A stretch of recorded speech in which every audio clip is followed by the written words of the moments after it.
অনেকেই meatball spaghetti বানানোর recipe চেয়েছিলেন। তাদের জন্য আজকে বানিয়ে দেখাবো মিটবল স্প্যাগেটি। যেহেতু মিটবল স্প্যাগেটি, তার জন্য তো আগে মিটবল বানাতে হবে। মিটবল বানানোর জন্য আমি এখানে নিয়েছি চিকেন কিমা।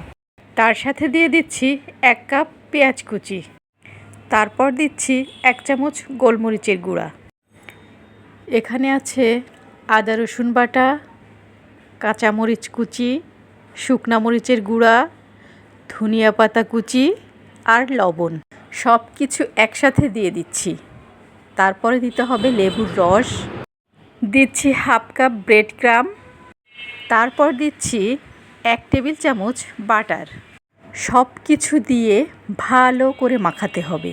সাথে একটা ডিম দিয়ে আবারও ভালো করে মাখাতে হবে।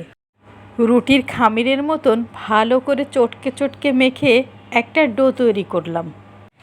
হাতের তালুতে তেল মেখে অল্প অল্প মিশ্রণ নিয়ে হাত দিয়ে চেপে চেপে তারপর হাতের তালুতে দিয়ে ভালো করে ঘুরিয়ে ঘুরিয়ে বল তৈরি করে নিচ্ছি। এই মিটবলগুলো এমনিতেও খাওয়া যাবে, আবার কোফতা বানিয়েও খাওয়া যাবে। এবার একটা ট্রেতে ময়দা ছিটিয়ে তার উপর বলগুলো রেখে এভাবে ছেঁকে ভালো করে ঘুরিয়ে ঘুরিয়ে ভালো করে ময়দা কোট করে নিতে হবে। এভাবে ঘোরানোতে দুইটা সুবিধা, বলের শেপ সুন্দর হবে আর কোটিংটাও ভালো হবে। Meatball ready. এটাকে এবার ছতে করে নিতে হবে, কিন্তু আমি সময় বাঁচাতে এয়ার ফ্রাইয়ে দিয়ে দিচ্ছি। এটাকে ডুবো তেলে ভাজার কোনো দরকার নেই, এটা কাঁচাও দেওয়া যাবে। যাই হোক, এটাকে আমি এয়ার ফ্রাইয়ে 200 ডিগ্রিতে 10 মিনিটের জন্য দিয়ে দিচ্ছি। আর চুলায় গ্রেভিটা বানিয়ে নিচ্ছি। পেঁয়াজ আর রসুন হালকা ভেজে তাতে 3টা টমেটো পেস্ট ঢেলে দিচ্ছি।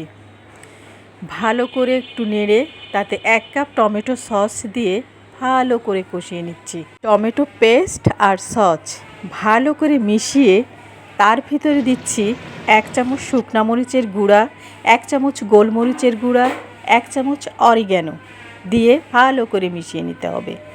এবার চিকেন বলগুলো গ্রেভির ভিতর ঢেলে দিচ্ছি। তারপর ঢেকে এটা রান্না হওয়া পর্যন্ত অপেক্ষা করছি।